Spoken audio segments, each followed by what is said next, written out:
Welcome to the Awakened Goddess Show, your source for inspiration, wisdom, and personal discovery. The place to learn from a diverse mix of mentors, metaphysical experts, spiritual leaders, and best-selling authors from around the world. I'm Angela Wilkinson, intuitive coach and founder of the Awakened Goddess Academy. Join me as I explore the minds of my masterful guests while they share powerful insights and easy-to-use tools you can start using right away.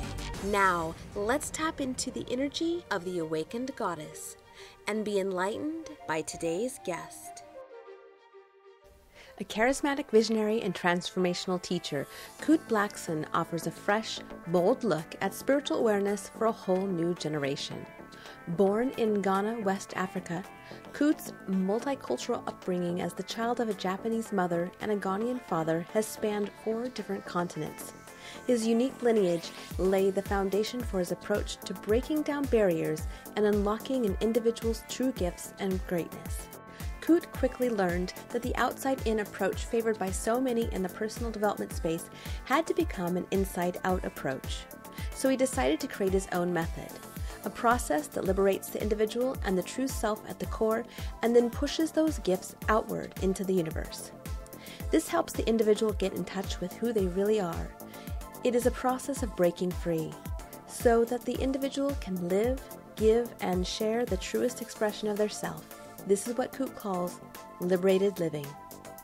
Colored with experiences from his own incredible journey, Kute's debut book, You Are the One, shows readers how to unlock their true potential and live a life they love through love. Kute is a next-generation world leader out to awaken millions to love and to live their inspired destiny. Now let's welcome Kute to the show. Welcome to this episode of the Awakened Goddess Show, where we co-create powerful, conscious conversations on the leading edge. Today I have a very special guest I'm so excited to talk to you about, and this is Kute. Kute is going to join us today to talk about finding our life's purpose and living it fully, releasing the pain of the past and stop sabotaging your success, and the real secret to manifesting your heart's desire. So welcome, Kute. It's great to be here. Yes. So I love your energy. I'm going to just start there. You've been through a lot so far that's brought you to this point. So why don't we start there? Sure. I was born in Ghana, West Africa. My father's from Ghana. My mother's Japanese. I grew up in London.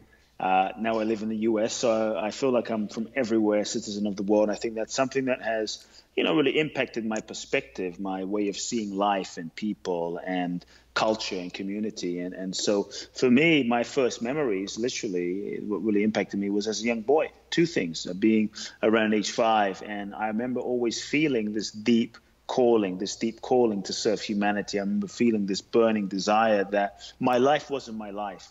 And I didn't know exactly what that meant, but I just knew that I had to be of service to humanity in some way and to make a difference in people's lives in some way. And it was a burning desire that wouldn't go away. And I remember being around age 6 or 7. And, literally I was this chubby kid lost in the crowd in Ghana, West Africa, and I saw this crippled woman crawling on the floor, and she was literally crippled and crawling, and I was lost in the crowd, and I saw her pick up the sand that this man walked on and wiped it on her face and stood up, and it was like this crazy, you could say, miracle, and it just seemed normal for me at the time. But week after week, I grew up seeing blind people see and deaf people hear and people stand up, have wheelchairs. And I saw the same man whose hand she picked up. Literally, the same man would look at a woman in a wheelchair and say, "Why are you in this wheelchair? You're not sick, stand up." Or look at a man in crutches and say, "Why do you have crutches? You're not sick, stand up." So week after week after week, I grew up seeing these miracles, and so I grew up with a sense of possibility. This man was my father. And so he built 300 churches in Ghana, West Africa. He built a huge church in London, had hundreds of thousands of followers. So I kind of grew up in this spiritual environment. And age 8, I started to speak in my father's churches. Age 14, I was ordained as a minister in my father's church, given the mandate. I was the guy who was going to take over his whole operation, And honestly, I knew from the moment he announced it to his community, to his congregation, I knew that deep in my heart, this wasn't my path. I knew deep in my heart that he was just playing out his vision for my life and projecting his dream for me onto me. That it really wasn't my truth. But honestly, I didn't have the courage as a 14-year-old boy to confront my father and say, this isn't the life I want to live, because I was afraid. I was afraid that I'd be outcast. I was afraid that I wouldn't be loved. I was afraid that, I'd be abandoned. I was afraid I would be alone. And I think these are many of the fears that really stop us. I was afraid of rocking the boat. What would people think? And I think these are many of the fears that kind of stop us from truly living an authentic life, being who we really are. And so I went along with it. I got ordained and I went along with it for 4 years, from 14 to 18. And honestly, every day was turmoil because I knew the truth in my heart. Yeah. And I think many times we do know the truth in our heart about who we are, about what we want, about what our purpose is, about a relationship. But I think we're often afraid to tell ourselves the truth. And what I found for myself is one of the things that keeps us stuck in life, one of the things that keeps us from truly living an authentic life, are all of the ways that we don't tell ourselves the truth, all of the ways that we lie to ourselves, all of the ways that we BS ourselves, we settle, we rationalize. No, it's not so bad. No, this relationship's okay. This job, I kind of like it. It works. When deep down we know I hate my job, or we know this relationship is totally not in sync with our true what's best for our souls. So I think to truly transform and shift our lives, I found out at a very young age, requires us to tell the truth. And it requires us to tell the truth. It's often said the truth will set you free, but it might first upset you, it might first piss you off. And the truth, to me, is one of the greatest spiritual practices we can really practice in our lives. Many times we pray and we meditate and we do yoga and we drink green juice and we do all these, mantras and prayers and meditations and raising our kundalini, and we travel to the sacred sites and we pray about things that we want to let go of in our life, or we pray to God for support and help when we go to church and temple. I kind of jokingly say, stop all of that. If you truly want to transform your life, simply tell the truth. Because if you tell the truth to yourself about where you're at, about what you feel, about what you know deep inside, then many of the things that we are praying to God about, going to temple about, doing spiritual practices to get support about, will naturally fall away and dissolve in the light of the truth. So I think the truth is really important, really important. So for me, there's a few questions that I started to ask myself that I wasn't even conscious, but when looking back, I started to ask myself. I was a 14-year-old kid, and I thought, I'm living a life that's not my life. I'm living my father's version for my life. I'm living everyone else's version for my life. And at 18, I looked into my future and I could see, if I go down this track, which was the life that my father wanted me to live, the life that everyone in my community had their own expectations for who I was going to be, I knew I might be successful by everyone else's standards, but I was going to be truly miserable. I was, in essence, I was committing a soul suicide by just following his and everyone else's visions for my life. So I found that there's no shortage of people that will think they know who you should be, that will impose their idea of what you should be and who you should be onto you, unless you truly take responsibility and take control of your life. And yet it takes a tremendous amount of courage, and we're often afraid because of the consequences. So for me, the question to ask ourselves, I had to ask myself, was, number one, what are the lies I'm telling myself? Right. What are the lies I'm telling myself? Where am I not telling myself the truth?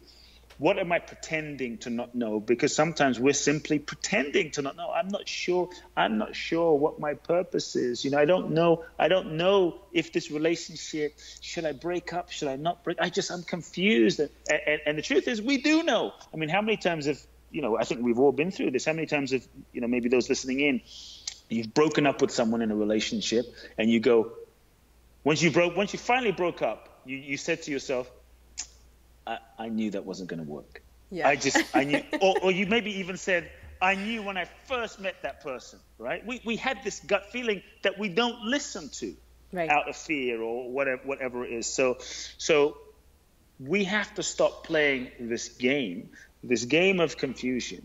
I call it the I don't know game. I don't really know. I'm not really sure. I don't really know what my purpose is, when deep down we do have an inkling, we do have a sense of what our purpose is. Maybe we don't have the entire map, but we have a sense. Sometimes we play a game of I don't know, because if we don't know, then we don't have to take action. If we don't take action, we don't have to risk failure. But if we don't risk failure, if we don't know, then we don't have to do anything about it. And we can always have the dream or the vision as a possible future fantasy and a hope out there in the future that we don't have to really risk dealing with and finding out if we can do it or not. But we can always have it as a future possibility. And I think, we have to give up lying to ourselves and be ruthlessly, radically, compassionately honest. The second question is, look, once you're really in touch with what lies you're telling yourself, to really look at, okay, what is it costing me?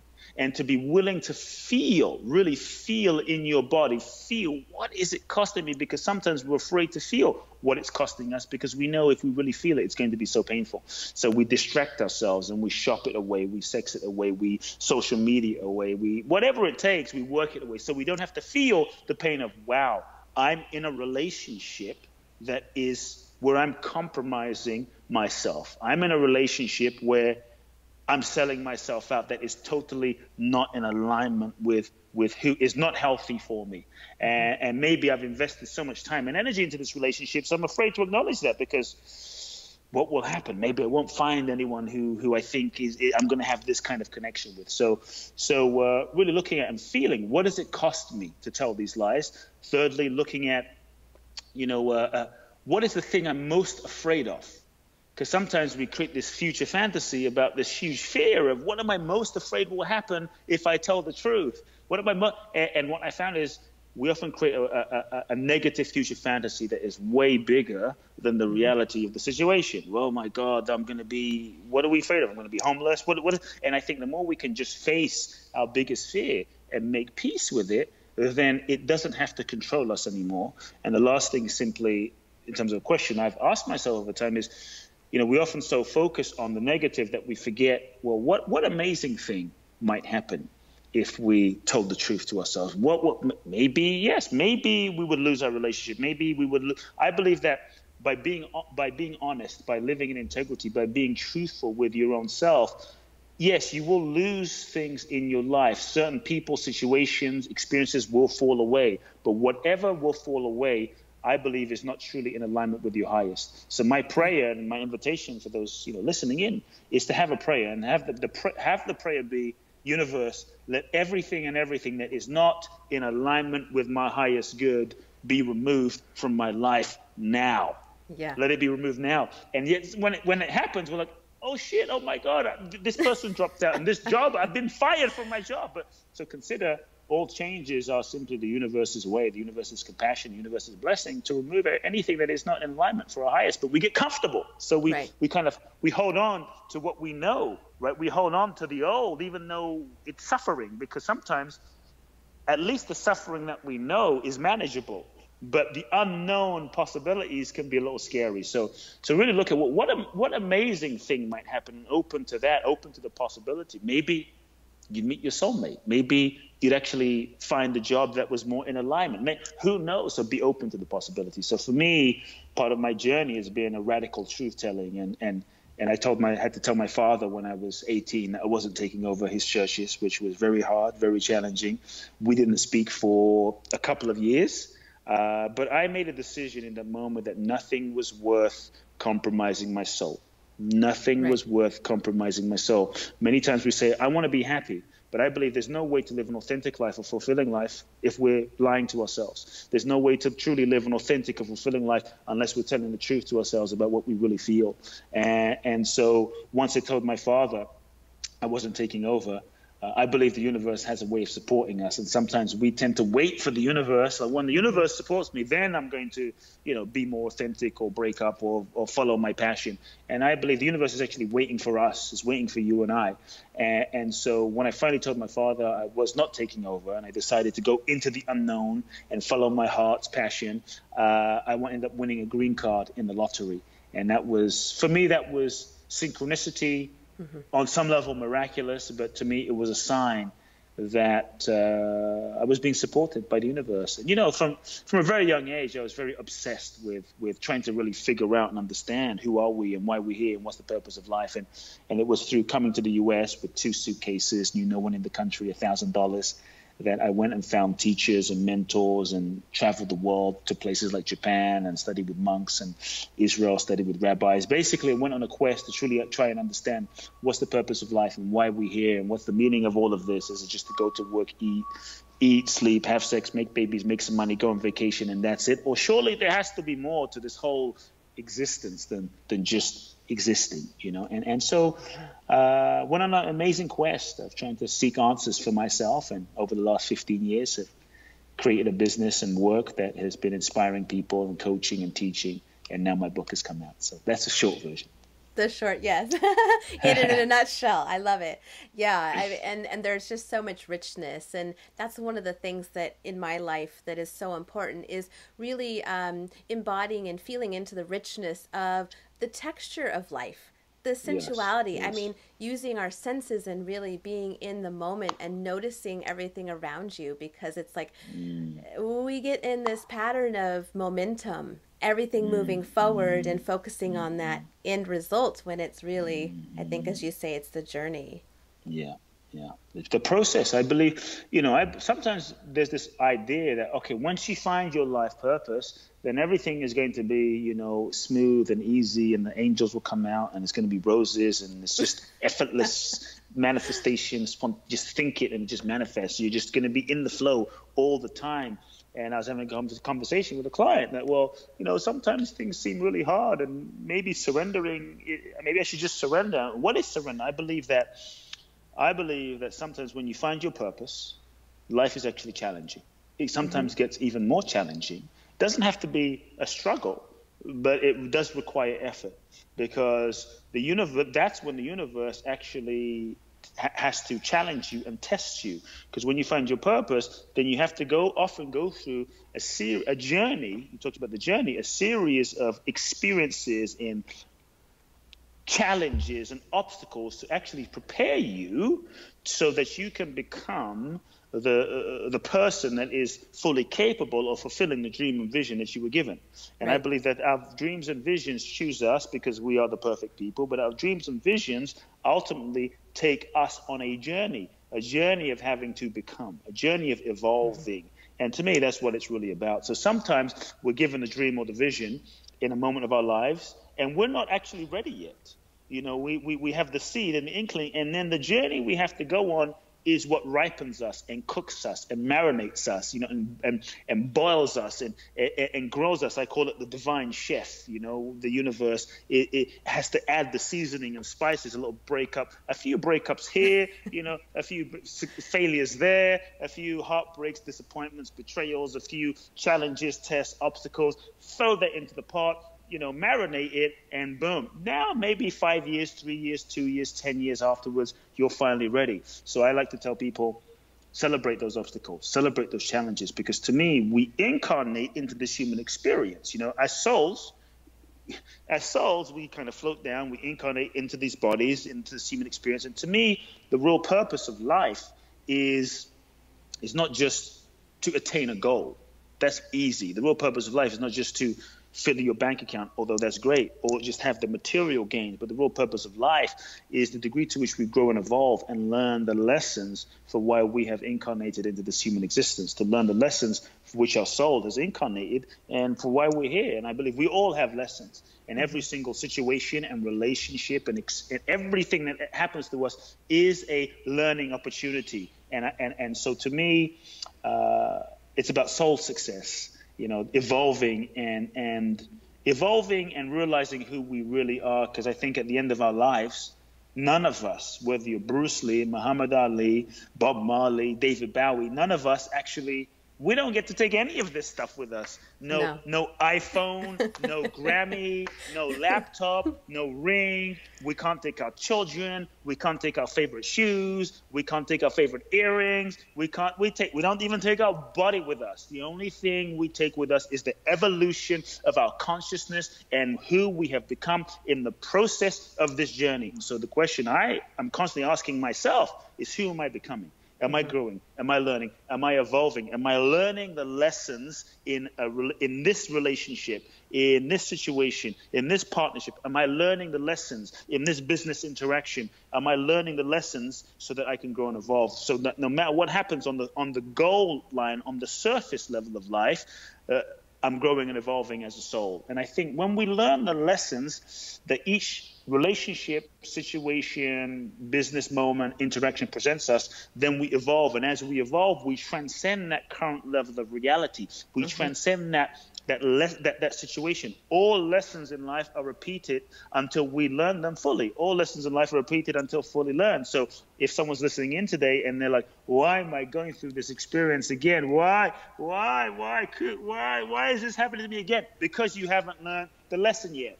That's simply it. So many times we get so fixated on the goal and figuring out the goal and getting to the goal, when I think if we really learn the lesson and transcend that situation, then we elevate our consciousness, we elevate ourselves, we bring ourselves into a whole nother level of alignment. And then that next level of manifestation, goals, dreams, desire, relationships become instantly available to us because we've elevated ourselves into a different consciousness, into a different stratosphere, so to speak. Yeah.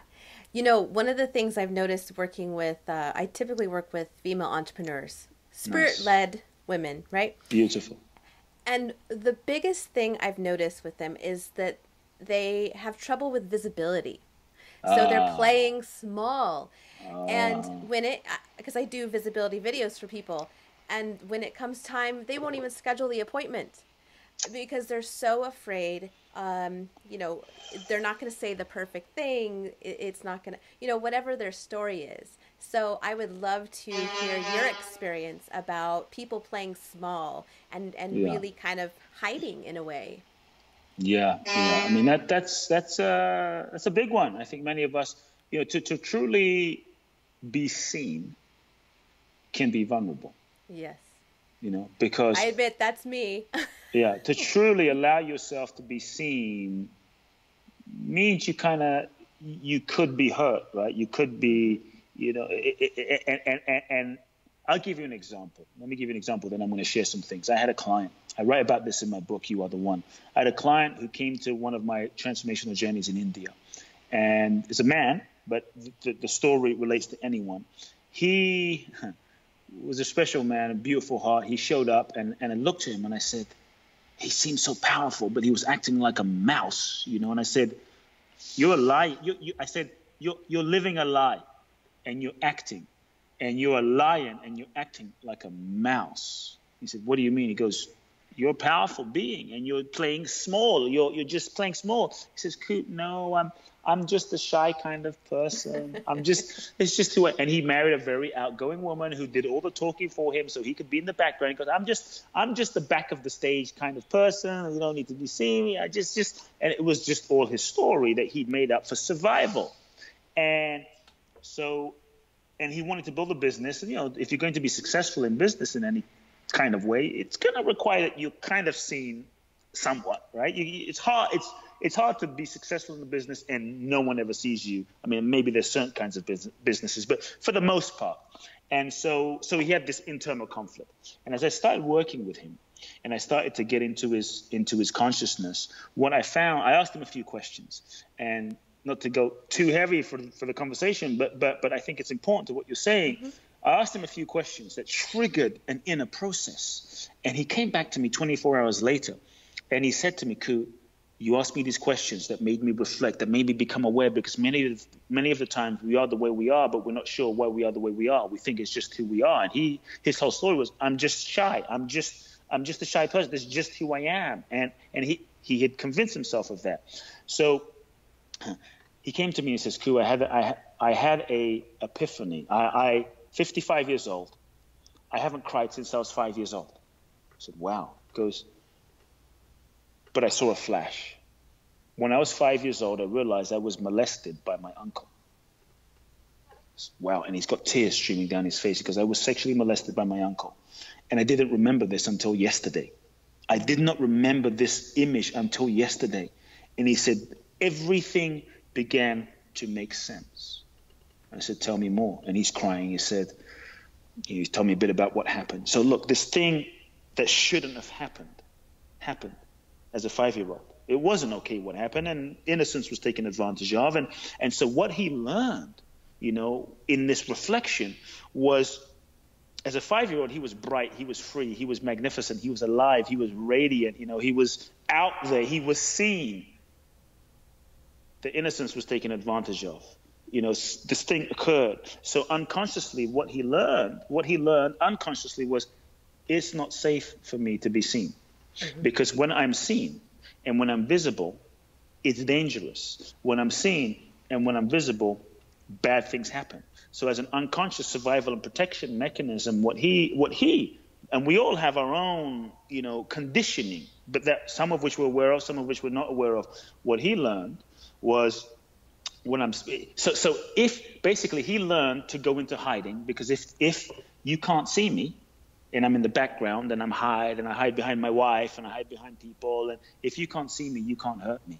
And that became his entire survival mechanism, his entire life. And he made up as a protection mechanism, shy is just who I am, when shy wasn't just who he was, it was just who he had been conditioned to be.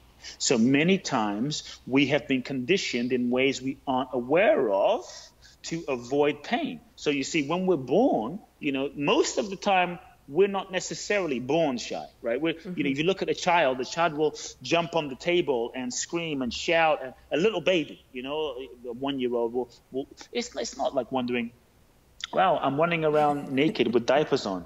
Oh, what do they think? Or a child will sing. It's not wondering, I'm not Adele, I'm not Bruno Mars. A child will just sing and express. It might sound like shit, but it doesn't care. It's just like, Yeah. A child will poop his diapers and just stand there and go, okay, it's like whatever it is. It's not so self-conscious, right? So as children, we're perfect, whole, and complete. We're in touch with our essence. We're in touch with our magnificence. We're in touch with our pure light. Our pure radiance. We're just so in touch with this way of being. And we just go up to people and we love people and we're just expressive. There's a challenge as we move from this innocent, alive, vibrant state, shining. We are in touch with the light of the divine, the light of consciousness. You look into a child's eyes, you see God, you see the goddess, you see pure light. Right. You can be a criminal, look into a child's eyes, and you will likely melt in some way, And so, because we're reminded of that part of ourselves, yet then we meet our parents. And some of our parents are a little screwed up. Some of our parents are challenged. Some of our parents are doing the best that they can do. Some of our parents are unconscious. Our parents are just doing the best that they can do based on their conditioning, based on their programming, based on their past, based on their grandparents. And they're just trying to figure out life as well. So we meet our parents, and then, maybe we were in an environment of pain. Maybe we were in an environment of abuse, pain, trauma. Maybe we were just abandoned. Maybe we were emotionally neglected. Maybe certain things occurred. So 2 things happened that I think speak to what you're saying. 2 things occur. We start learning a way of shutting down and disconnecting as a way to deal with our environment, because maybe it's just too painful to deal. Maybe we're loud and free, and our dad says to us, be quiet. Be quiet. Children are not meant to be heard. They just, shouldn't be. Just be quiet. So we learn.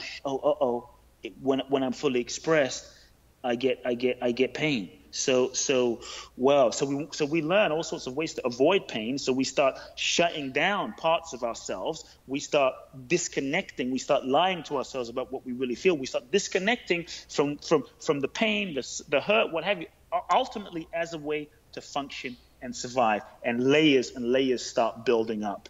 Then we go out into the world with the sense of, who do I need to be? Who do I need to be in order to be loved? Wow. Mm-hmm. When I'm this way, my dad loves me. When I'm that way, I'm not. So we start hiding parts of ourselves in order to fit in, to get love, to be validated, to be accepted, right? To ultimately to be loved. That's really the bottom line, So maybe we start being the good girl. Maybe we start being the nice person. Maybe we start being the caretaker. Maybe we start being the shy person. Whatever it is, we start learning masks and strategies and a defense mechanism as a way to avoid pain, to be loved, to fit in, to be validated and to not be alone. So these two things affect us, and then we become this persona, we become this being, this person. And part of that might look like, wow, if I hide, then I don't get hurt. If I hide, then I don't get rejected, because maybe when I was really out there, I was ridiculed at school, or when I showed who I was, my mom was upset or she was mean to me. So usually something occurred that caused us to want to protect ourselves. So I say, look, the tendency to hide is not a bad thing. Many times we'll judge ourselves. What's wrong with me? Why am I doing this? And we'll be upset at ourselves for not being expressed. But I believe that underlying every single behavior, every single pattern, every single way of being is also a positive intention. So the part of us that is actually trying to hide is likely trying to get us something or protect us from something. So we have to be willing to truly heal. We have to be willing to feel, what is this part of us that's hiding, right? What is this part of us that's afraid? Maybe it doesn't want us to be rejected because it was painful being rejected, because maybe we were thrown in front of the class and our teacher ridiculed us. So usually there's something that occurred, an incident that occurred somewhere along the line, maybe several incidents, that in response to that, we maybe started to hide. We started to feel the need to protect ourselves as a way to not be rejected and not feel pain. And usually inside of us, there's a part of us that I think we all have in some way this sense of, if you really know who I am, you won't love me. Mm-hmm. So I think underlying, and so we don't show who we are, so underlying that pattern is a positive intention. And I think if we can get into relationship with what that positive intention is, what that hiding way of being is trying to do for us, then we can bring ourselves into relationship with it and actually bring compassion and loving to that part of ourselves. And I think the more we can actually bring compassion and loving to that part of ourselves and nurture it and love it and reassure ourselves, then healing can happen. Because to me, healing is when we apply love to those parts of ourselves that are hurting. And that's when healing happens. So that's a kind of a beginning, to recognize, wow, this part of me is trying to get me something positive. Let me honor that. Let me appreciate that. Let me bring some reassurance, some loving to that part of myself, and work with myself to kind of come out a little bit and come out a little bit more and love myself, really love myself each step of the way. Often it's not necessarily like some radical, like, let me just beat my chest and force myself to be seen, because we might do that for a moment, but usually we just revert back. So right. I think we have to gently love ourselves through and honor the protection mechanism. The protection mechanism that we've had to not be seen is likely there for a reason. And when we can honor that, then we can love that, then we can heal that, and then we can slowly start letting that go. Mm-hmm. Well, there's a quote that you have in the book, and I love it. And it's, stop pretending you're a light bulb when you are really the sun. I mean, I just love that, because what we're talking about is giving yourself permission to be yourself. And God, how much courage that takes to really shine. That's something that I recently tapped into for myself in journaling. I was just thinking about, I realized that I tend to be a real driver, always busy working and doing my business and striving. And there's a part of me that's not along for that ride, and was angry that I was just kind of go without really taking the time to acknowledge and celebrate my successes and the journey. And so it was really interesting to see how I had been kind of squelching myself or turning down my light because I was afraid of the bigness, of really expanding into the bigness of who I am. Because it was like, ooh, that's scary. I don't want to upset other people. Right. You talk about shining. There is one thing I want to say is, at least for me, and I'll speak for myself, and this might shed some kind of perspective for people, is the deeper I go, the more I feel, the more I've realized for myself that it's not about me. And the more I realize it's not about me, the dream, the vision. The more I make it about me as this personal little egoic self, all fear is to the ego. Mm-hmm. And the more I'm stuck in this identification with myself as this little cute little structure persona, usually there's more fear in the identification with myself as a separate self, with the identification with myself as a little person, that's separate from you, that's separate from all these other people. And I think the deeper I go, the more I realize who I am, the more we all realize who we are, which is we're all arising, we're all being lived and breathed by the same consciousness. We're all being lived and breathed by the same light. We are all being lived and breathed by light itself. The first thing created was light. Light is the true source of life. So the essence of what we are is not just this little ego structure. The essence of what we are is light. So it is the nature of light to shine. Mm-hmm. So when we talk about shining, there's one way where I'm going to shine as a separate ego self. Oh, I'm gonna shine. But when we realize, wait a second, there's only fear in that paradigm, and realizing if we realize who we really are, which is not just this ego structure, this little conditioned self, when we realize what we really are is light, and it's the nature of light to shine, then it's our nature to shine, then we start realizing that what is seeking to shine is not me, but is life itself. Call it whatever you want, consciousness, the intelligence, God, the divine, Bulla Bulla. Doesn't matter what you want to label it, it's the nature of our true essence to shine. And then we get ourselves out the way and realize, wait a second, it's natural for that shine to happen. It's just the nature of what I am to shine. Then it's not personal, and that's why I believe our dreams choose us. Mm-hmm.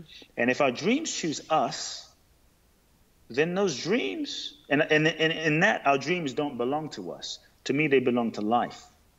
And if they belong to life, then we are simply the vessels, the vessels for the manifestation. We are the vessels for life to manifest through. We are the vessels for life to shine through. And if those dreams don't belong to us, why do we have to worry? Why do we have to worry? Why do we have to freak out? Why do we just ultimately get ourselves out the way?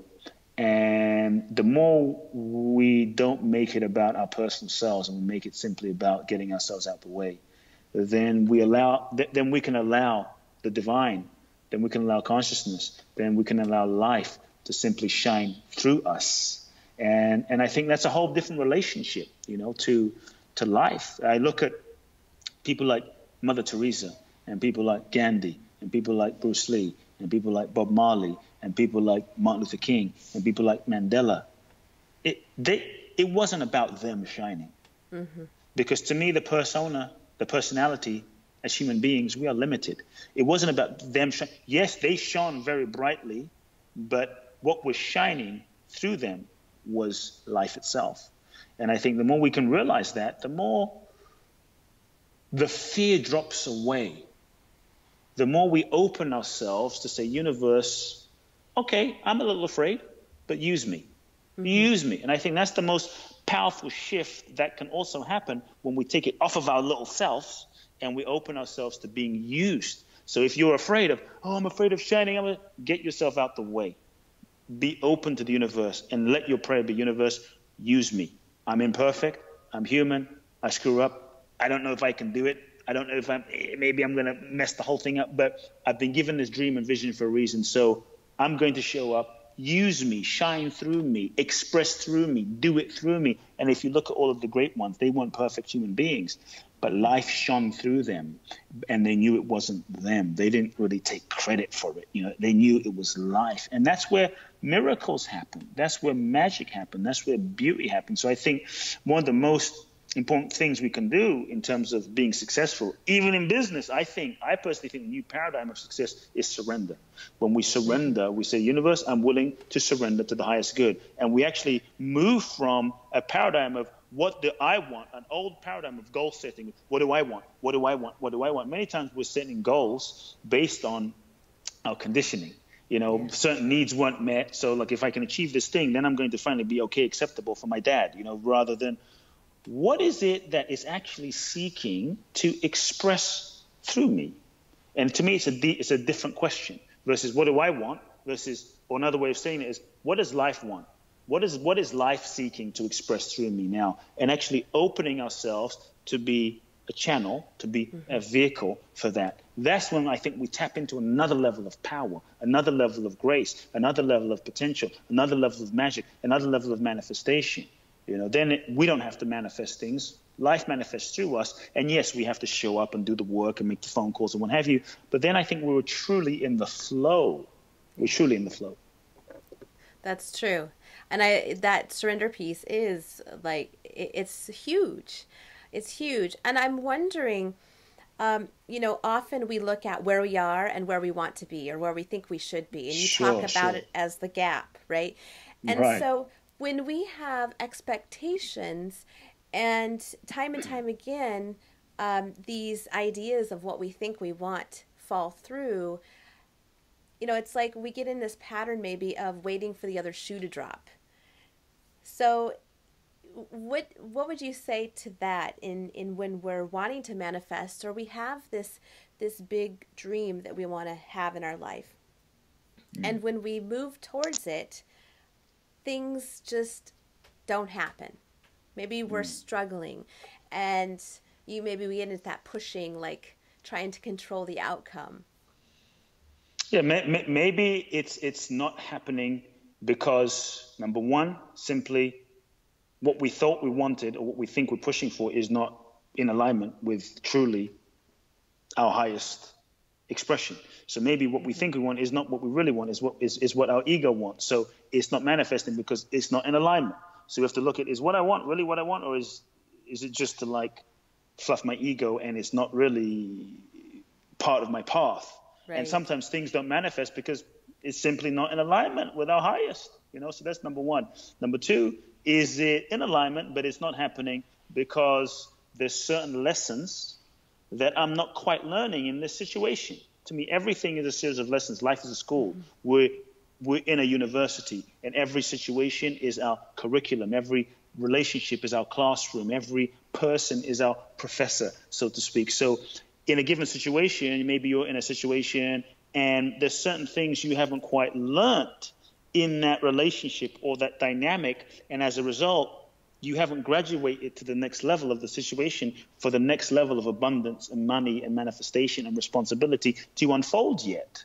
So that could be another thing, right? So either it's off or you haven't quite learned the lessons, so you haven't transcended the situation. So like a video game, you're kind of stuck at that level without being able to like, why can't I make $1 million?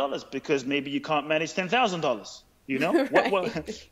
It could be like that. Why is this not happening? Because maybe why am I not manifesting my soulmate? Because maybe your current way of relating to certain people in your life is really out of integrity right now. And you need to clean that up first in order to bring yourself in alignment so you can manifest your soulmate rather than focusing on that, right? So those are two things. And I would say sometimes when things don't happen the way you think they should happen, it can actually be the love and the grace of the universe. Yes. Because you might not be ready yet. Because sometimes, let's say you are in alignment, sometimes the things that you want to happen that aren't happening right now, if they happened right now, you would not quite be ripe yet. You would not quite be ready yet. So, okay, your soulmate shows up and you realize, shit, I still have some things to heal.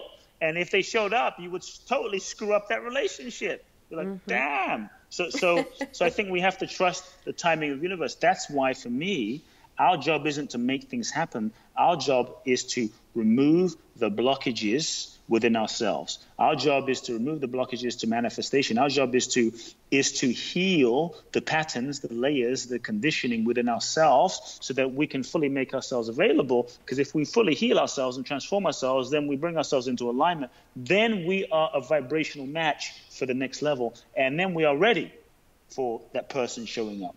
So our job is to get ourselves ready, like really ready, and not focus on just trying to make it happen, you know. Right. Our job is to really get ourselves ready, because when we're really ready within ourselves, when we really clear ourselves out within this space, then vibrationally we start energetically resonating at the same level, then things unfold. You know, there's a quote in the Bible, you know, growing up in the church as a kid, you know, I remember, and this is not a religious conversation, but I remember it's a very powerful quote. It went something like, seek ye first the kingdom of God and everything will be added unto you, which for me is like, don't chase stuff out there. Seek first the depth of your being, the essence of who you are, you know, deal with what's in here. And all this stuff outside will come to you. Don't chase life. Get yourself, get who you are, and once you're in alignment, stuff will happen. So those are a few things I would say. So if it's not happening, it just might mean you're not ripe yet.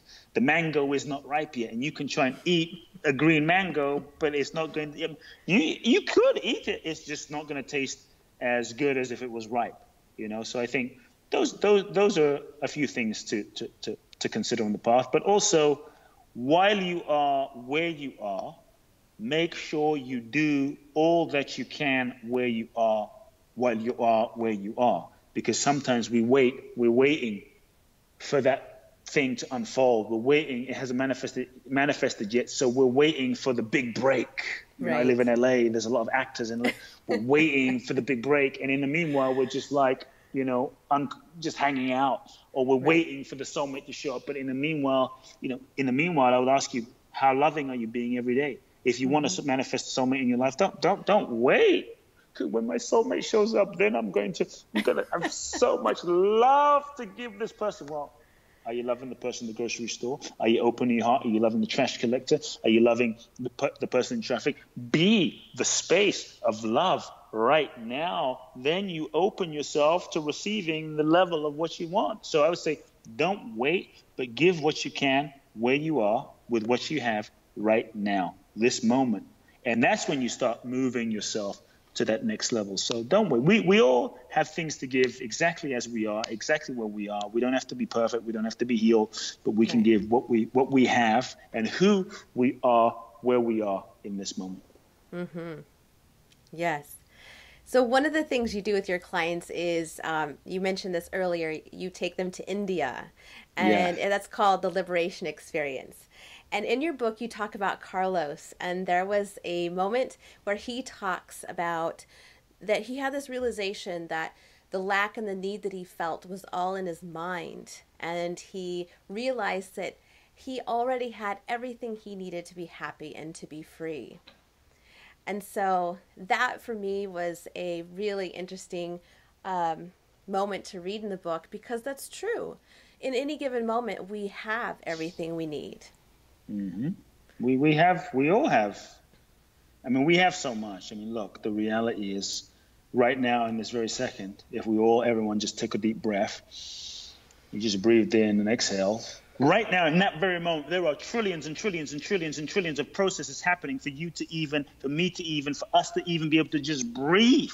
Yeah. That is a miracle, right? And so often we're looking outside of ourselves, well, to this person, that. What just happened as we took one breath is miraculously unexplainable. People spending billions and billions and billions and billions and billions of dollars to try and replicate life when there is a miraculousness inside of us, right? So I think that, and there are trillions of processes happening inside of just this body. So just that alone, I think if we can recognize that and be in gratitude for that, celebrate that. I realized many years ago, 15, 16 years ago, when I was moaning and groaning and complaining and upset at the world because I felt like I was being spiritual and the universe wasn't fulfilling my dream. Like, God, I'm doing my part. Why aren't you doing yours? Like it's a business deal, right? And I realized how damn entitled I was being. And I realized how ungrateful I was being. And I realized, wow, felt like God owed me something. The world owed me something. And the shift happened for me, when I realized, when I got clear on, no one owes me anything. God owes me nothing. Why? My parents owe me nothing. Because the truth is, God, the universe, whatever you believe, has given me everything. I have hands and feet. And if we just sat for a few minutes and marveled, sounds so obvious, sounds so like kindergarten one-on-one. It's not great. It's not some esoteric practice. But if we just marvel at, oh my God, I can breathe, I can move, I can digest. There are processes happening inside of us that would make us weep with gratitude. So we are being lived and breathed by a mighty force, that same intelligence that is functioning the stars, the sun, the moon, the same intelligence that birthed creation, the same intelligence that's breathing 7.3 billion people, the same intelligence that is moving the snail and the slug and the fish and the whale and the tiger and the clouds, and is the same intelligence that is breathing you and I. It's incredible, So we very, very rarely do we harness the totality of our power. Like, we are powerful. And so for me, a shift happened when I stopped looking outside, and a shift happened when I realized, no one owes me anything. I've been given everything. And that forced me to take a certain radical gratitude, take on a certain sense of radical gratitude, but also a sense of radical responsibility. No one owes me anything. Okay, I have everything. Wow, and to take that on is really powerful. Giving up entitlement completely.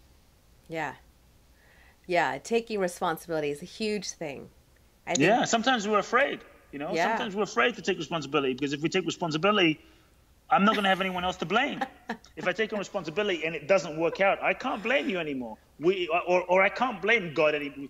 It's either I blame God, I blame my parents, I blame the government, I blame the devil, I blame someone other than taking it on myself. And I think when we give up that blame, then to me, to truly be powerful requires that we give up blame and we take on the responsibility, and we have no more excuses. That's the only thing. That's the beauty and the blessing of that. Mm-hmm. So I'm curious on the liberation experience. In the book, you talk about how the first time you took a woman, you realized you needed to do the process differently.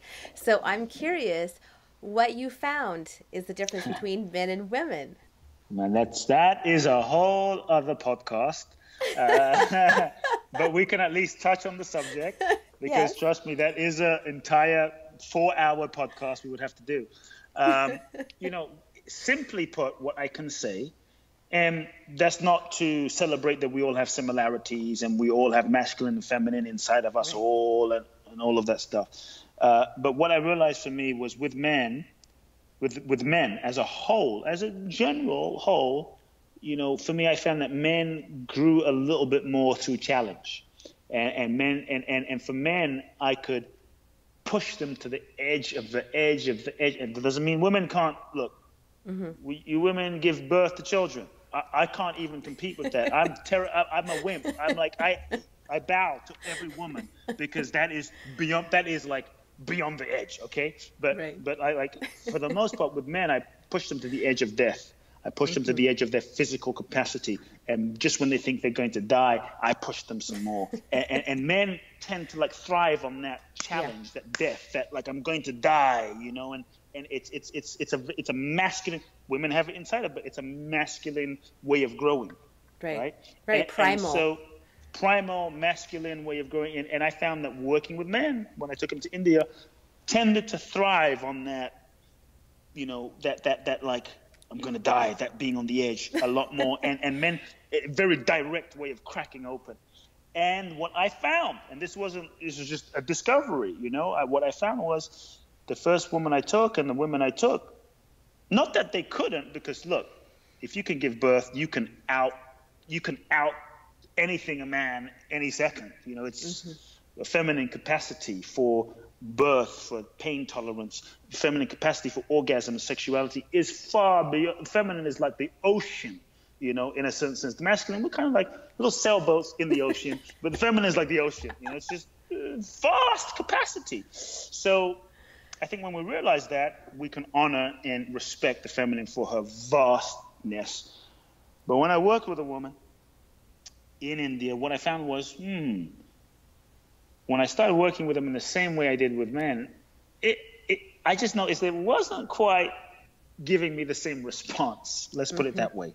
And so what I found was when I created the space of real trust and safety to allow the feminine, to allow woman to be able to relax, because there's many ways I found, at least with my client, that she could be any she, has had to hold herself together in a certain masculine world, in a certain masculine environment, in corporate and work, what have you, that when I could create a space where my client could let go and not have to hold herself together, she could rest into her innate feminine self again. And that was tremendously powerful. So it became less like in your face confrontive, and it became more about the delicate, gentle unraveling of a process for the feminine. And some of it, as an example, sometimes became a little less direct. So like with certain men, I found I could go boom, direct. And when I did that with some of my women clients, I'm like, wow, that kind of shut her down a little bit. That didn't quite emotionally quite work, that level of directness, So as an example, I call it, I hate to say this word, but it was like intentional small talk. We would just talk about life and talk about things that somehow sometimes seemed not so relevant to the issue, but then we would explore, and the exploration is like, boom, something would pop up. And it was, for me, it was a fascinating exploration of like, wow, when I explore, we go deeper, but when I go, boom, here it is, like there was kind of something that would occur. So for me, there was a difference. And to me, those differences are beautiful. And I think the differences are magnificent. And those differences are to be celebrated. And those differences are to be honored. And, I could go on, but there were some differences in the process, for sure. Mm-hmm. It's so true that women, I think we need that safe, secure environment and that structure to just let go. To relax, yeah. Otherwise, we're so bound up. Yeah. Taking care of everyone and making taking sure care of everyone else, taking care of kids, taking care of yourself, taking care of everyone else, taking care of kids, taking care of your man, taking care of the world, taking care of that. That, many times you're like having to hold it all together. And what I found is when I could create a space where the feminine could just let go, all the things that were underneath that maybe she wasn't able to feel was actually finally able to come to the surface that we could deal with. And that was the beauty of that process. Yes. So as we wrap up, I'm wondering if there's any last words, anything that you're feeling called to say to the viewers and to the listeners, anything that your soul is calling to be shared. Look, I think we're living in intense times right now. We're living in amazing times right now. We're living in times of tremendous change, tremendous turmoil, tremendous challenge. As old systems collapse, old ways of doing things fall apart. It's intense, all those places we've held on to for a sense of, okay, life and identity is just falling apart. Old economics, old politics, old relationships. But I think what excites me is that I believe we are literally living in a time of the greatest. We're living in, I think, the time where it's like a spiritual revolution, spiritual awakening that is happening right now amidst it all, because we're being forced to go inside and go a little deeper inside of ourselves. So I think more than ever, the world needs you. The world needs me. The world needs our gifts more than ever. So if you're someone listening in and you have gifts to give and you've been waiting, time to stop waiting, time to give up the excuses. And it's time to offer your gifts to the world, and offer your gifts to life, offer your gifts to the universe, because there are people waiting more than ever. And to me, look, life is short. We don't have time to waste. We don't have another 2 years. We don't have another year. We don't have another 5 years, because none of us know when that moment will come, when we'll be taken away. The people in 9/11 had no idea that they weren't going to come home that day and be able to look their loved ones in the eyes and say, I'm sorry. The people in the Southeast Asian tsunami had no idea they wouldn't come home that day, look their loved ones in the eyes and say, I really want you to know how much I love you. So if you're waiting, feel your death. Embrace your death and recognize every second of every day that you have is not a right. So I would say, on one level, live like you're dying. because we are dying. Live like you're dying, and let that activate in you a fierce urgency to get on with giving your gifts like never before now, because when that moment comes, you can't go to God and say, God, you know what? Oh shit, I screwed up. I kind of wasted 3 years in that marriage, that in that relationship that wasn't quite right. Can I get 3 years back? Life gives no refunds. If you're in that job, if whatever it is, today's your day. Tell yourself the truth about where you're at. Feel the cost, feel the pain. Go for it. The world's waiting for you. And by you not giving your gifts, you rob the world. What if Mandela didn't give his gifts? What if Martin Luther King didn't give his gifts? What if Mother Teresa didn't give her gifts to the world? So we all make a difference. We are all part of the grand symphony of this composition of life, and we all have a part to play. So give your gifts now, now, like today, like this moment. Yes, because you are the one. You're the one. As I say in my book, no one's coming. So stop waiting for your parents, stop waiting for the aliens, stop waiting for the government. You're it. You're here, and you're here for a reason. I think we are. If you're waiting for a sign, the fact that you're alive and the fact that you're breathing is the sign. And if you're waiting for a sign that you and I have been born at this time in human history, it's no accident. We've been born at this time for a reason. So let's get on. Let's get on with why we're here. We are at the start line. And so let's run the race. Let's run the race. I love that.